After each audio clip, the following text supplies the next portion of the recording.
Welcome to the Suncoast In-Depth podcast. I'm Brett Watson, and I'm joined by Dr. Troy Doucet and Ricardo Aviles.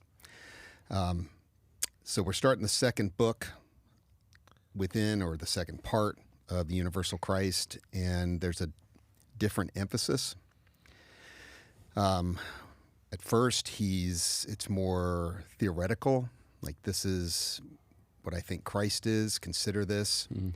The second is taking those concepts and applying them to the way we practice our faith. Mm-hmm.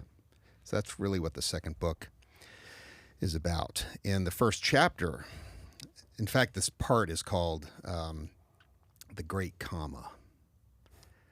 And he takes that from the Apostles' Creed, right? Mm-hmm. In the Apostles' Creed, it talks about God the Father, God the Son, and then it says nothing about his life. And so all the things that he did between being born of a virgin and then dying on the cross, there's no mention of it in the Creed. Yep.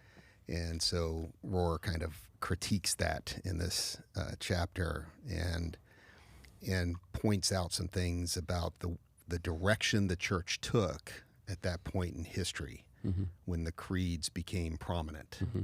right? So, when was that?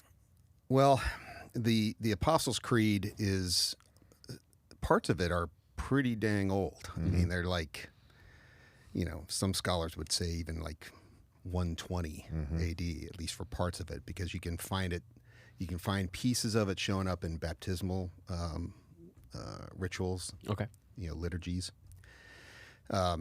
I'm not sure when the Apostles' Creed was a finished product, though. Not sure. Probably 100 years before the Nicene Creed, which is 325. Yeah, that's right. So, and was obviously influential in the Nicene. And so what happens then as these creeds become prominent? And the thing that he points out there is that the church becomes highly theoretical and theological, and there's this dwindling emphasis on how do we live mm-hmm. our lives, how do we treat each other. And this all comes with the rise of empire mm-hmm.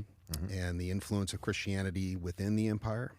He points out, for example, that the first 7 official councils of the church were all presided over by emperors. Yep. So, and historians call that the imperial church, mm-hmm. and that there's a real breakdown of the emphasis on love and just caring for one another and unity and all that, and it becomes very institutionalized, I guess. Mm-hmm. Right. So one of the questions that I ask in the workbook is, do you see this in the church today? We're no longer ruled by emperors, but how much has the concept of the Christ and the message of the Christ, how much has it really changed since the dawning of imperial Christianity? What do you think? You want to go first? No, go ahead, man. So I mean, I always lean towards positivity in that regard. Yeah. I do think that the church is waking up to this message of less focus on debating theological points and more focus on treating people. Suncoast is a great example of that, I think. And I think, Suncoast probably couldn't have existed 40, 50 years ago within fundamental Christianity in America. Yeah. But as our country has become less fundamental, you hear it from my generation and below, like, I'm spiritual, but I'm not religious. Mm-hmm. You see that over and over again. And I think people are, on both sides of the argument are waking up to the fact that, there has to be something to this whole idea of spirituality. I'm going to reject the fundamentalism that was taught to me, but I do believe there is something more than just this. Mm-hmm. But I do have a lot of hope that more and more churches and Christ followers are waking up to this nonsense of, like, we shouldn't be arguing about these things. We should be taking care of each other. We should be accepting of each other, because that's what Christ's message truly was. So I do have hope that, like, we're moving away from that. Yeah, and I do too. You can imagine, though, that there would be people that hear that and say, "Yeah, but we're more divided than ever." Sure. And so much of that division is realized in the religious world, right? Yeah. And it's even bleeding into a lot of the political I think, divisions. yeah, there's ideology outside of Christianity. I mean, there's people hold their convictions pretty strongly nowadays, and it seems to be that it's not even just debate on whether, you know, Christianity is the right way or the wrong way. It seems to be like there's an ideology of anything that you say that disagrees with what I say, you are attacking me, or I can no longer be your friend, in the sense that, like, we're focused more on the things that we don't have in common, and the other side being bad and wrong, and it's become its own, like, religion in a way. Yeah. But So, since those things are in contrast, right? Sure. The two worlds that you see before you. And to be fair, I don't see that in my everyday life. I see that on TV, or I see that on That is fair. on my Instagram, you know, reels or whatever, like, Yes. or Twitter. I don't see that in my everyday life. Yeah. I have friends that I know we disagree on a lot of different religious, political, ideological ways of living life, but I'm still very much friends with them. Yes. Yeah. So that is fair. The reality of life is not necessarily bearing what we see. Do you have anyone in your life that was willing to cut you off because of the difference in ideology? Or No, I don't think so, because I try to be as open as I can. I'm always up for a good debate on any sort of topic. But I have not experienced being cut out of someone's life because, no, I mean, when we went through Document, you know, those were, we did lose some friendships there just because of ideological and religious differences. And unfortunately, that was not on our part, like, as far as, like, we were still very much wanting to be friends, wanting to be close, but there was just some Xing out of each other's lives. But for the most part, no. Yeah, that's been true for me too. I went through a similar experience right before I got here, and so people cut me out because of ideological, religious differences.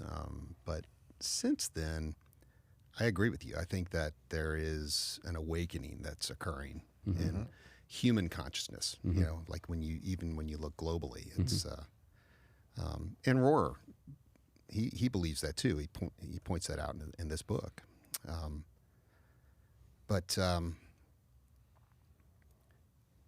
So then, since you see these two contrasting worlds, because you see a lot of it on TV, I can unfortunately point out relationships that are teetering over political differences, Right? You know, which is mind blowing to me. And I'm glad that you don't have any of that going on right now. But it does happen, is my point. Sure. And do you think that that's because that kind of dualistic view of the world is in its last death throes, or do you think this is something that will be an ongoing problem, or what do you think? I don't know.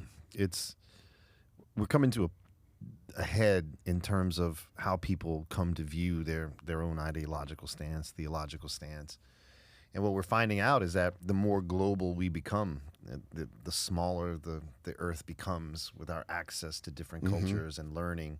We realize that people who have difference don't have, like, demons growing out of their backs and stuff like that, right?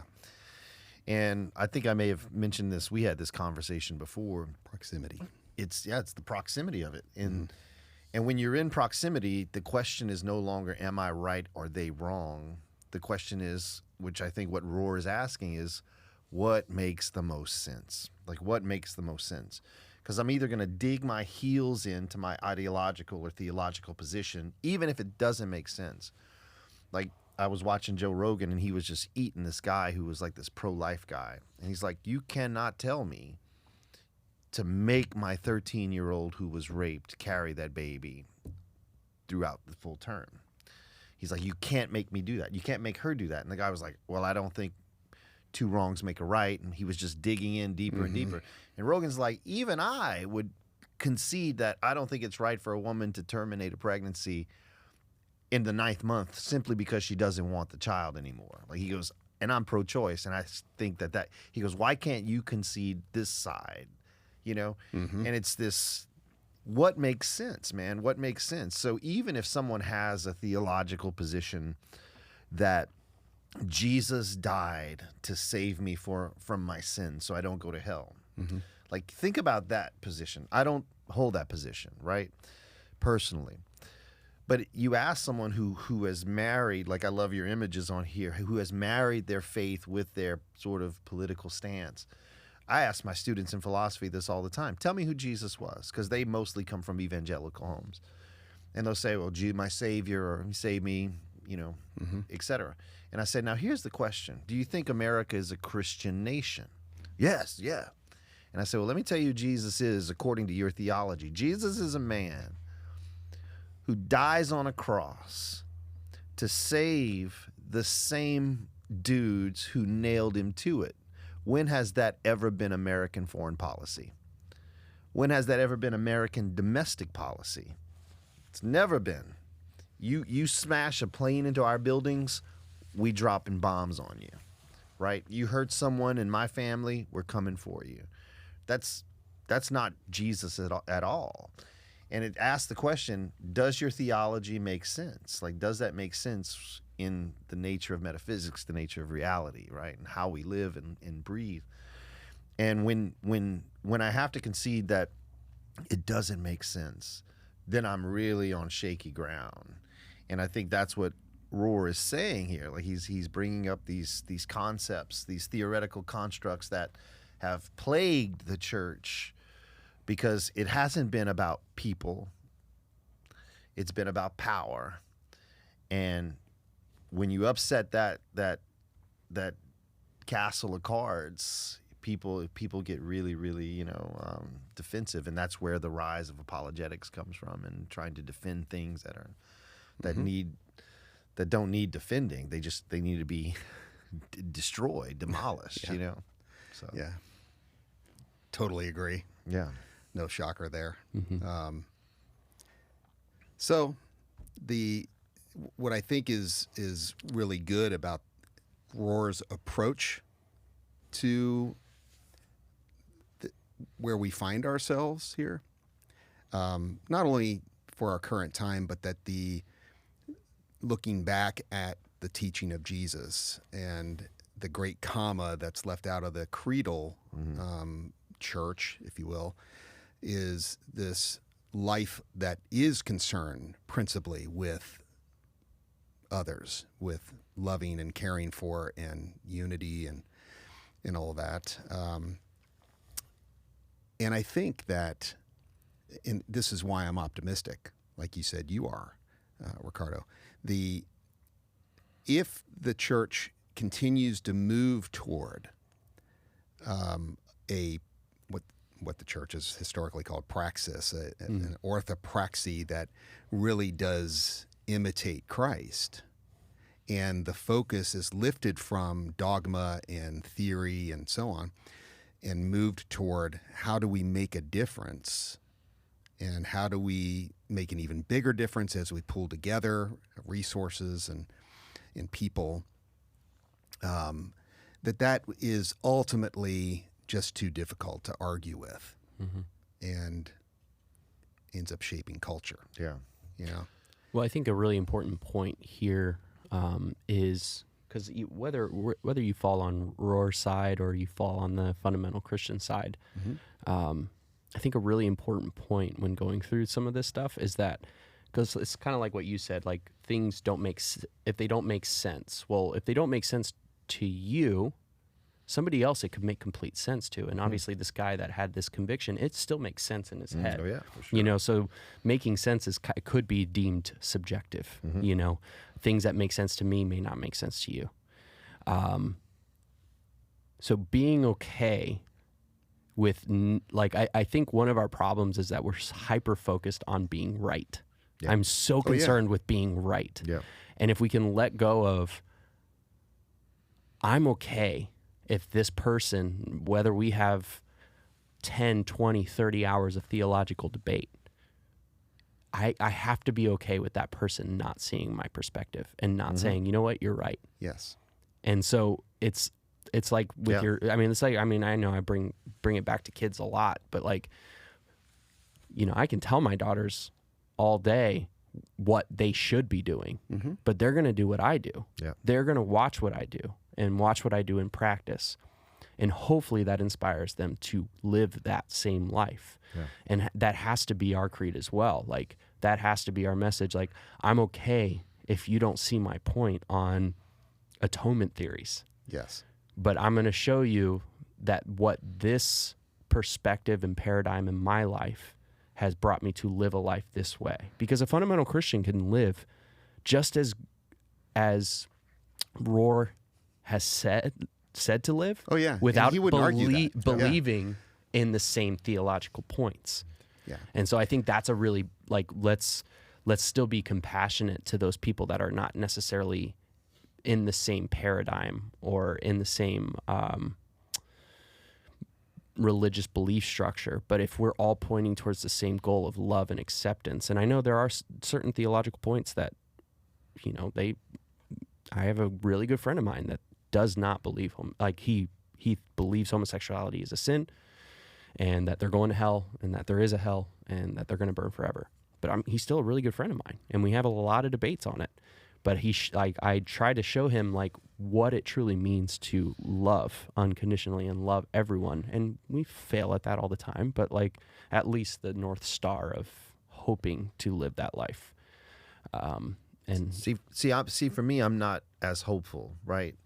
Because if the point is I'm going to live out, like the whole chapter is doing and saying, you're seeing it in denominations where, like the Methodist Church right now, is splitting over the very fact of, can a person who identifies as gay hold a position of clergy? And it's not like they're like, oh, well, you know, we have a disagreement. No, that they have done what they said they are going to do. And there is a movement called the Wesleyan Covenant, right? Like they have pulled away and taken many, many churches with them. And what they found out is that now that this church is split, now you have the United Methodist Church, which is holding to the position that people who are from the LGBTQ community can hold positions of clergy, can be ordained. And the Wesleyan Covenant movement, most of the money is on the conservative side of that. And so you have all these churches remaining in the United Methodist Church who don't have like the same amount of funding. And so the danger is not just the ideology, like your friend saying, hey, I believe this, but I can still be friends with Ricardo and have these debates.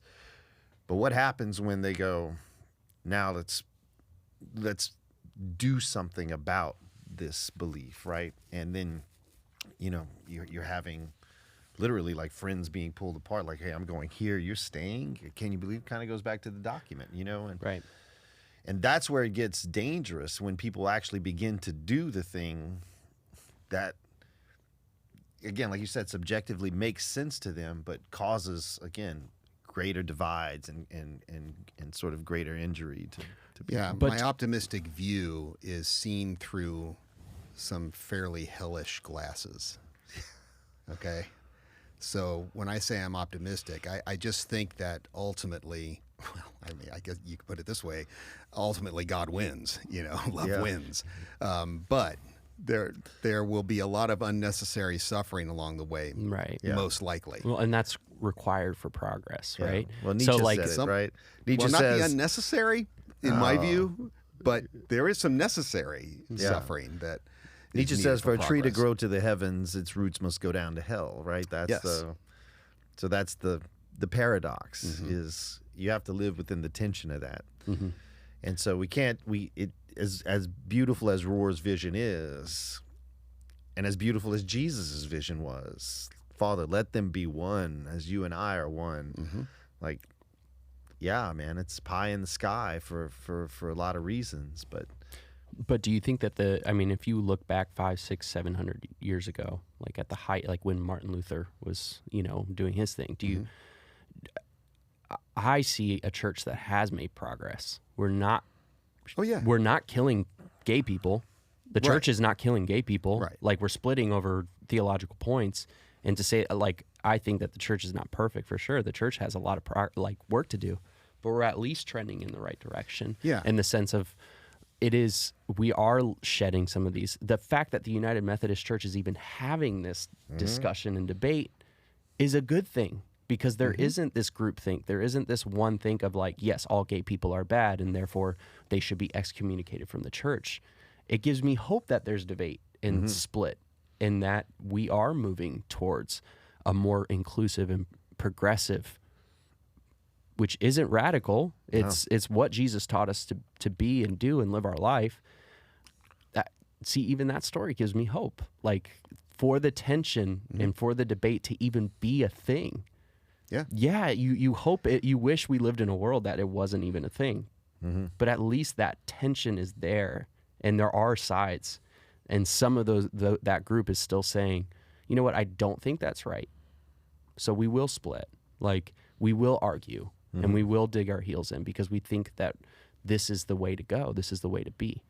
And I mean, that's true of any idealistic, utopian dream.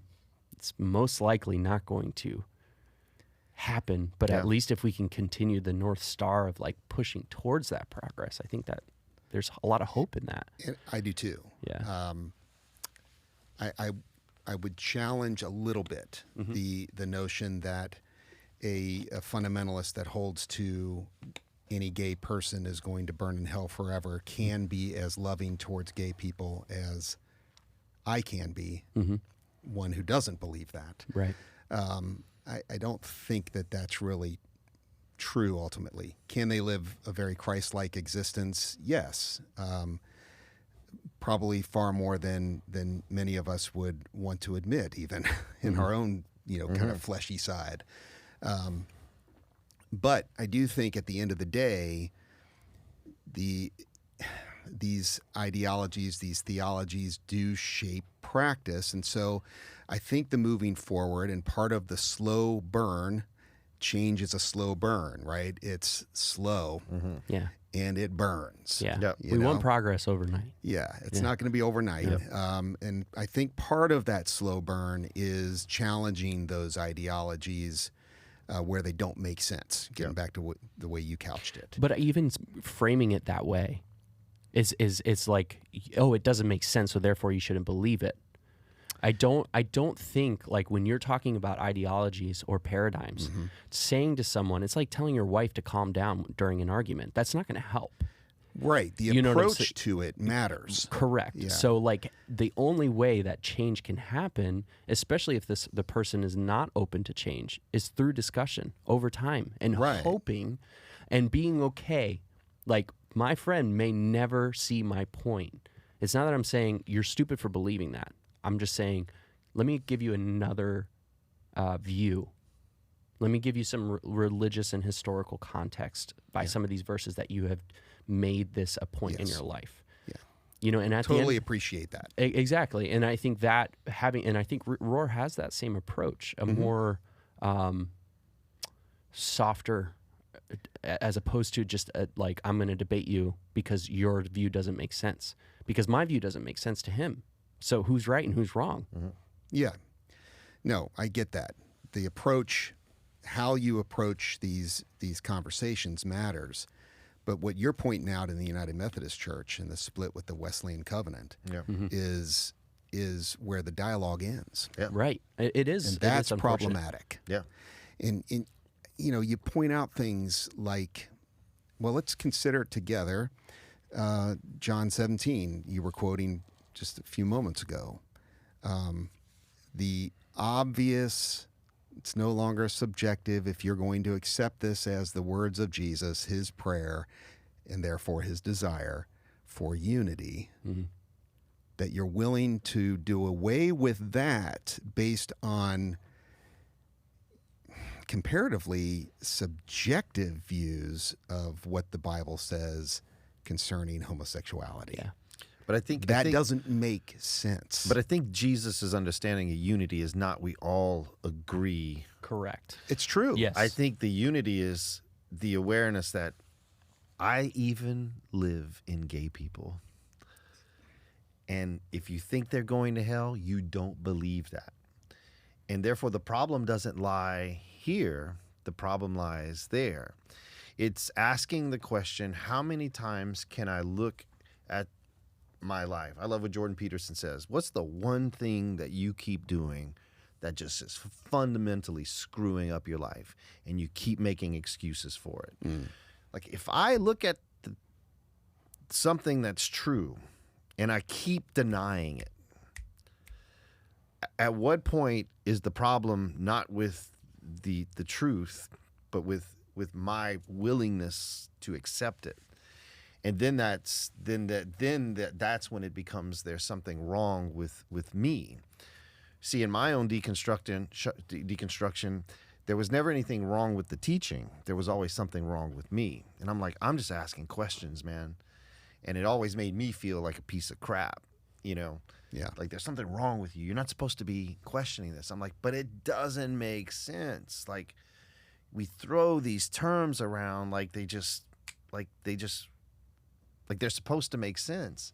And to the person who is not very contemplative, or I'm not even talking about having degrees or credentials. I'm just talking about the person who stops and cogitates the idea of eternity being trillions and trillions and trillions and trillions of years Just to get started. to begin, and you belong there.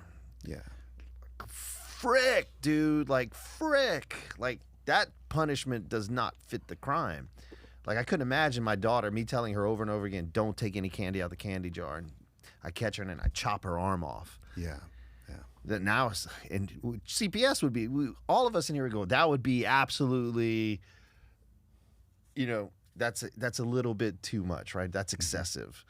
But yet we look at God, and God, in many of our theological structures, gets away with that sort of thing. Yeah, 100 trillion years seems fair. But to be fair, I don't think that people have spent a lot of time truly thinking through that. No, man. I know I didn't. Yeah. Like I just didn't. I just thought that that's the way it was. Yeah. You know, and so until you're in a place of truly sitting down and reflecting on some of these points and then opening yourself to the different, but you have to, I truly believe sometimes that, you get thrown into it, and whether a catastrophic event happens in your life or you happen to fall upon a Rob Bell book and you see a different point of view on something that you've believed your whole life, you know, it just... Well, that's another guy that takes a very gentle approach. I do, and I appreciate that, because that's how I try to treat people. Like, I think we cannot be fundamental about our beliefs either, and disrespect people that don't see life the way we do. And that's why I appreciate guys like Bell and Rohr, because they do have a very soft approach. I truly believe they're living the way. They're not angry. No. They don't live their life angry. I mean, that, whether you're on the right or the left, like, being angry at someone who doesn't see your point of view, yes, it can get frustrating. 100%. That's a completely normal human. But at the end of the day, like, hating someone for being a fundamentalist is just as bad as a fundamentalist, hating me for not being one. Exactly. That's what I say. Absolutely. Richard Dawkins, he's just a reverse image of that which he's rejected, right? 100%. He's angry. Yeah. So I was talking like at the angry atheist. guys thing last night. I was talking with one of the guys who I hadn't seen in church in a while. I was like, "Hey man, I haven't seen you in a while. What's up?" And he's like, "Ah man, you know, just blah blah blah, busy and this and that, and you know." And I just challenged him, man. You know, like, "Hey man, it'd be great to see you. You know, not only would it encourage you, it would encourage me to see you." And it's that idea, like, it's psychoanalytic, right? Beliefs don't dictate our behavior. I can believe I can believe Jesus loves the world, whatever, but my behavior doesn't reflect that belief. Yeah. My values dictate my behavior. Yes. And if someone holds a view of Jesus that, again, I would disagree with or whatever, it's not that they don't believe. I don't think truly they believe, they're going to burn for a trillion years, whatever. I think they value something even more deeply than the belief they have. I value what my church teaches. I value this community. The community. I value my position or place in that community. Yes. And to violate that value is very scary, right? This is why a lot of, people, when they leave, even like the Amish community, they go on the Rumspringer. Yeah. They come back because they're like, oh, that was kind of scary to get out into that. And a lot of people, Or that was awesome. Yeah, and I'm out. Yes, and again, it's all subjective to the individual, but Sure. I think it's values, right? What we value, and ultimately, like, if I go to, and I'm not saying this is wrong, but if I go to my son's soccer game instead of church, I've just valued that more, and there's nothing wrong with that, right? It's not like I'm a horrible sinner because I skipped church to go to my game. I'm just my behavior is going to reflect the value I have in my life, like. You value health, and you're drinking that crazy green drink when I see and he values that. So his behavior is gonna follow that, right? Now I know you have beliefs about health and things like that. Like I know you believe there are certain drugs that can enhance your health, but you go, nah. Even though I believe that's true, my value is I'm gonna do this the natural way or whatever the case may be. So that's the idea. Beliefs, whatever they may be, are just that, but it's the value that will show up in what we do. Do you think that people could have a belief that you wouldn't necessarily like? So, say for instance, like I have a belief that homosexuals are going to hell, but my value is I treat everyone equally. I treat everyone with respect and love. Do you think that outweighs the belief? Because that was the argument you made, as far as like, even if you hold that belief and you still treat everyone with love and kindness, it's still less than. This gets into some semantics, I guess. It does, but I think I think that if a person's values align with the beliefs they say they hold, that those beliefs can be problematic. Do you think that maybe their belief hasn't caught up to their values and how they want to live yet? I think in the majority of cases that's true, just as he was pointing out. Yeah. I don't personally know. Actually, that's not true. I know one that I think actually values the belief that their own children are going to go to hell. And they value that precisely because they so value the concept of God's justice, right, or the concept they hold of God's justice, and that can't fall apart for them for whatever reason, right? And so this is really good discussion here, because it helps, when you bother to think about these very things, it does help you to look at someone who holds different views, has different values than you, with a more compassionate attitude, right? It would just go a long way if we would bother to think, I mean, that's a value of mine, Right. Yeah. Let's be more critical in our thinking. Let's be courageous enough to bother with that. Yeah. Because sometimes it's scary to do that. But 100%, yeah. We all value courage. And it's exhausting. A lot of people don't enjoy and it's exhausting sitting around thinking about these things and having debate and discussion. It literally burns more calories than any animal on the planet. Chimpanzees don't come anywhere near the calorie burn that human beings do when they engage that part of our brain, So, And that's important to understand about people too. Right. Yeah. Something I need to hear a lot, because for whatever weird reason, I do like to spend a lot of calories on that, you know. Yeah. Probably why I value sugar so much. It keeps me up late thinking. So Yeah. But I thought you were, thank you for not contrasting me with Ricardo. Where Brett, his values, on the other hand, are the polar opposite of you. Yet you're friends. Yeah. No, I saw this documentary called "This Place Rocks." Have you heard of this one? So it was is it Andrew Callahan? Andrew Callahan. He does this like YouTube channel that it's like he goes to these like he'll go to a Trump rally or he'll go to an Antifa rally and just finds, you know, just the most interesting people and just interviews them. Yeah. And he's very dry. It's very fun to watch. But he did this documentary. It's basically all the events that led up to January 6th. And he really does a good job of showing both sides of the argument. And one of the things, kind of the most profound thing that he kind of found, at least for what I saw, is that some of these people had spent so much time creating this belief structure, whether it was the election was stolen, Donald Trump is part of QAnon, all these different conspiracy theories that ended up not being true. But it was almost like an ideology, because even when presented with the facts, it was like, no, I can't let this go. And those people weren't ready to let it go. And they had a lot of authority in their life, fomenting that, that hate and that like these people, this other side is attacking your way of life, and it's us against them. But those people were nowhere to be found on January 6th, right? Yes. Those people, the ones that fomented that anger. And I think sometimes that's kind of what the church has done in the past. It's fomented this like ideology, and then it's really hard to let those things go once, I don't know, once it becomes a part of who you are. Like your identity. Our identity is very much built within our belief structures.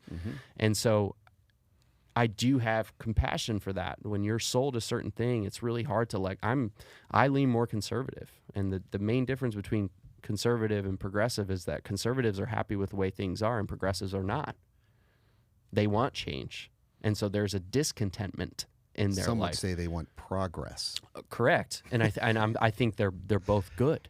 I think they're both good. I think they need each other as much as the conservatives and liberals don't want to admit it. They do need each other. The conservatives, conservatives need liberals, and liberals need conservatives. Yes. Because you can't have one ideology and think it's the perfect ideology, and that's just the way things are. You need that tension. And so I think understanding that tension as a good thing, and like not everyone believing the same thing, but it is hard to release your belief structure when you have created. I mean, these people went to the extreme as like, this is everything I am. Yeah. And it's hard to let that go. Your ego is really, really powerful. Yeah, it is. But I recommend that documentary if you want a good, sounds good. human experiment. And this, what's it called? This Place Rocks. This Place Rocks. Yeah, that sounds good. Yeah, it's great. Well, we should wrap it up, but I thought that this was really good conversation. And I hope that it helps whoever does watch it to look to have the lens of compassion open up more when they are dealing with people that don't agree with them. Yeah. It's not an us versus them. No. You know, it's just, you know, we're called to love everyone, and you have to be okay with them not seeing your point. And it's a really difficult. That's right. That's a very difficult thing. So as always, thanks guys. I appreciate you. Yeah, man. Love you. Thank you, Brett. Love you too, man.